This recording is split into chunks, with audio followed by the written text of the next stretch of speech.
আগামীকাল রথযাত্রা, কিন্তু তার আগে সেজে উঠেছে পুরী। এই মুহূর্তে কিন্তু চূড়ান্ত ব্যস্ততা।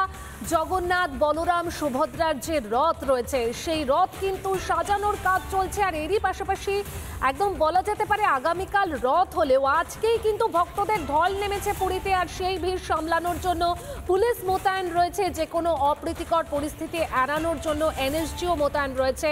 এই মুহূর্তে যে ছবি আমরা দেখাচ্ছি, জগন্নাথ, বলরাম, সুভদ্রা, তার রথকে সাজিয়ে তোলা হচ্ছে। আমাদের প্রতিনিধি সন্তু ঠিক কি ছবি তুলে ধরলো দেখাই আপনাদের।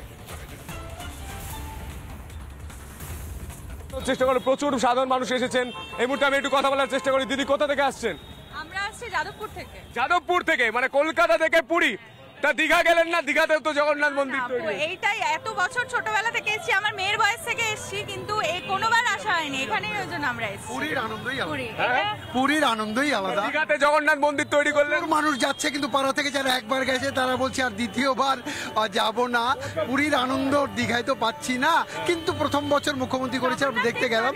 কিন্তু পুরী শ্রীক্ষেত্র, এখানে জগন্নাথ ধাম, পবিত্র পুণ্যভূমি, কয়েক শত বছর ধরে, তাই আমরা আসতে পেরে নিজেকে ধন্য মনে করছি। মন থেকে হবে জয় জগন্নাথ, জয় জগন্নাথ, জয় জগন্নাথ। থেকে আসছেন, তা পুরী আসছেন, দীঘা যাচ্ছেন না? পুরী শ্রীক্ষেত্র, এটাই তো নীলাচল ধাম, এখানে স্বয়ং মহাপ্রভু এসেছেন, এই জন্য এখানে জগন্নাথ দেবের মহিমাই আলাদা, এই জন্য এখানে দর্শন করতে এসেছি। কেমন লাগছে? ভালো লাগছে? অপূর্ব সুন্দর লাগছে। সুন্দর। আপনিও কলকাতা থেকে? হ্যাঁ, বসিরহাট থেকে এসেছি। বসিরহাট থেকে? বাহ, তো বসিরহাট থেকে দীঘা তো কাছে ছিল, পুরী এলেন? পুরী একটা নীলাচল ধাম, যেখানে হচ্ছে আমাদের মহাপ্রভু, যেখানে আসল হচ্ছে ধাম, যেটা এখানে আমাদের দেখিয়ে গিয়েছেন আজ সনাতন ধর্মের যেটা আসল। ওই জন্যই আমরা প্রত্যেক বছর এই জায়গায় আসি রথ দেখতে। কিন্তু দীঘায় তো একটা মন্দির তৈরি হয়েছে। দীঘায় একটা মন্দির, কিন্তু ওটা আমাদের মহাপ্রভু আছে নিজে, যেখানে আমাদের আসল হচ্ছে পথ দেখিয়ে দিয়ে গিয়েছেন যে পুরীতে। তাই পুরীতে দাঁড়িয়ে জয় জগন্নাথ।